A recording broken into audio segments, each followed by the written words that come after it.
It should come as no surprise to anyone that our economy is in the toilet right now. Interest rates are through the roof, making it near impossible for many Americans to buy anything with long-term value like a new home. Prices for critical goods and services are increasing, all the while our dollar is losing its value by the minute. And there are a number of reasons this is happening, but the one I'm going to be discussing today is crony capitalism, a wolf in sheep's clothing.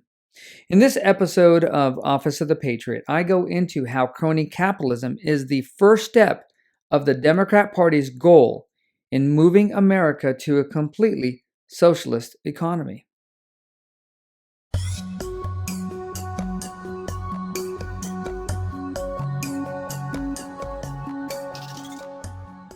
Hello, and welcome to the Office of the Patriot. In this office, I try to make sense out of the nonsense of the progressive left and rhino right.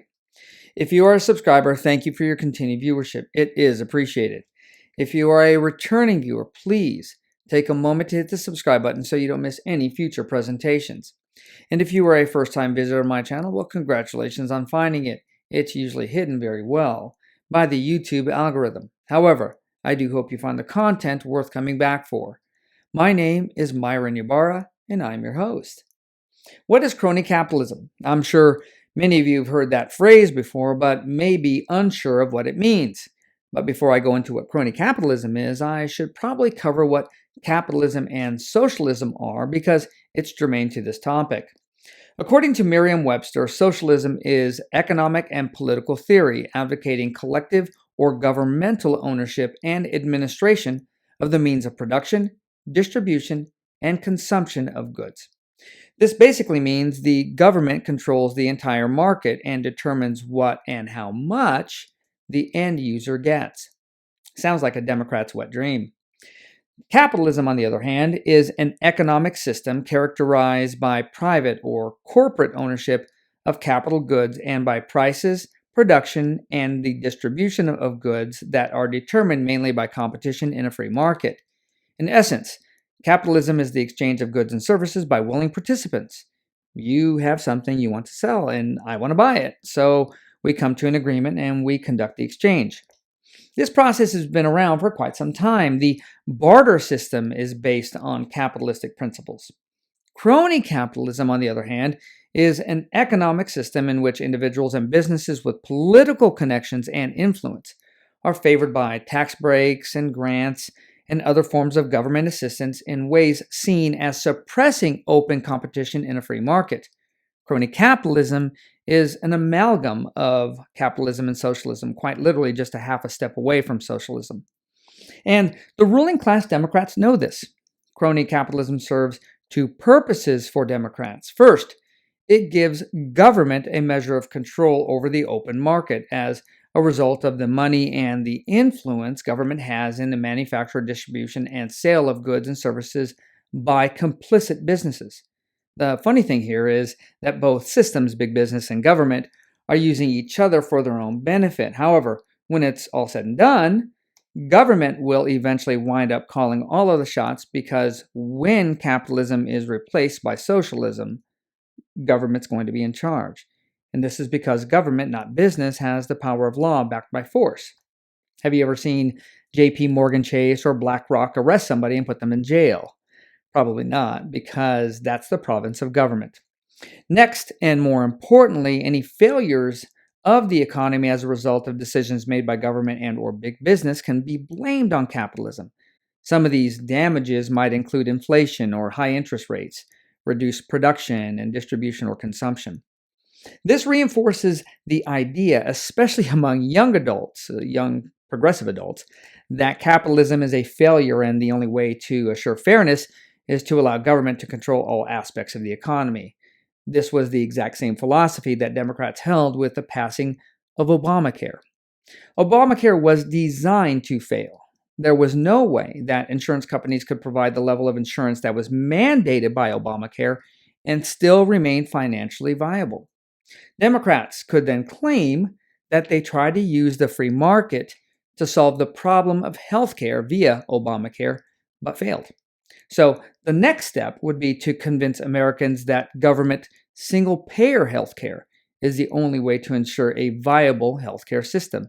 And voila, you have socialist healthcare.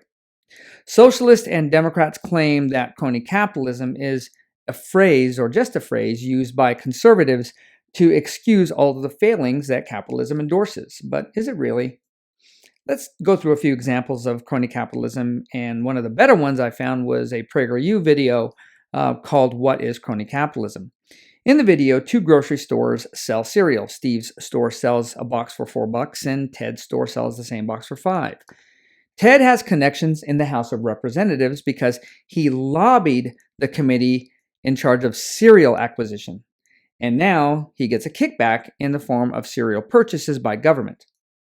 The real injustice here, however, is these purchases, which could have been made at a lower price at Steve's store, are funded by our tax dollars, and this amounts to fraud.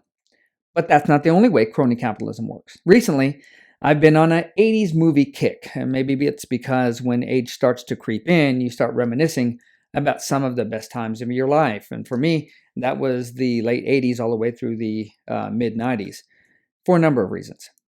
One movie in particular, Cocktail, got me thinking about the idea of capitalism and how we've moved so far from its original design.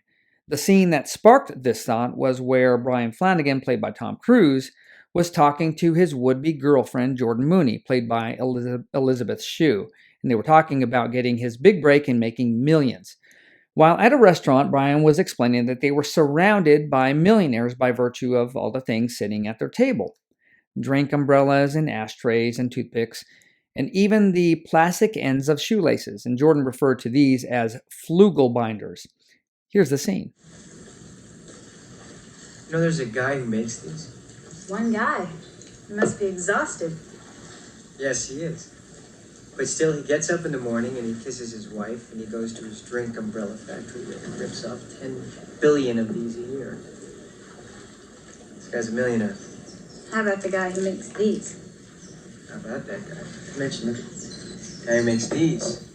And those little wrappers are made by another guy? What about these plastic things at the end of these laces?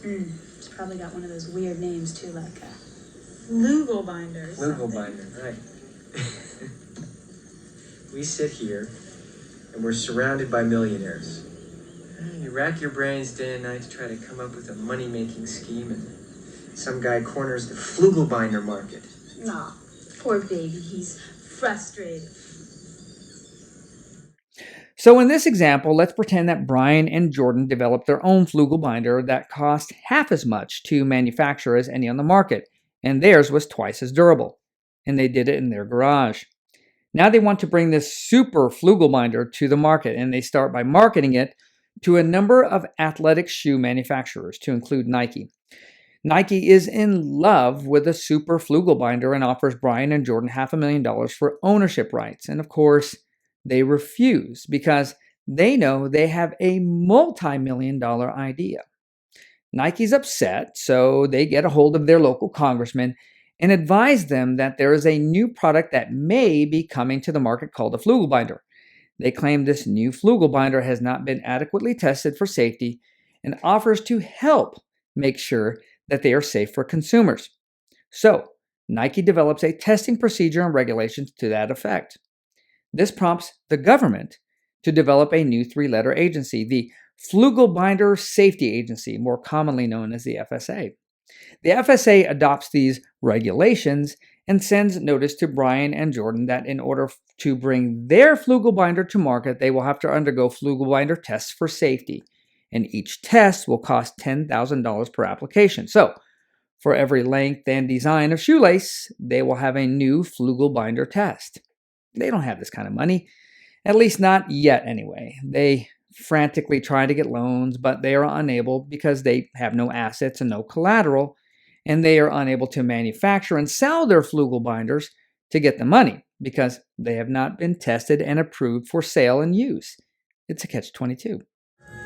You give up the tapes, we get the record contract. We come back and give you Have you heard the tapes? Have you even heard them? We're guaranteed a record deal. Our stuff is that good. Okay, now we I got it. Now I understand. I know you want it to happen. It's not gonna happen. It's a catch-22, and that's it. What is a catch-22, Bernie? Only two, Jeremy. Think about it. You know what I'm thinking about, man?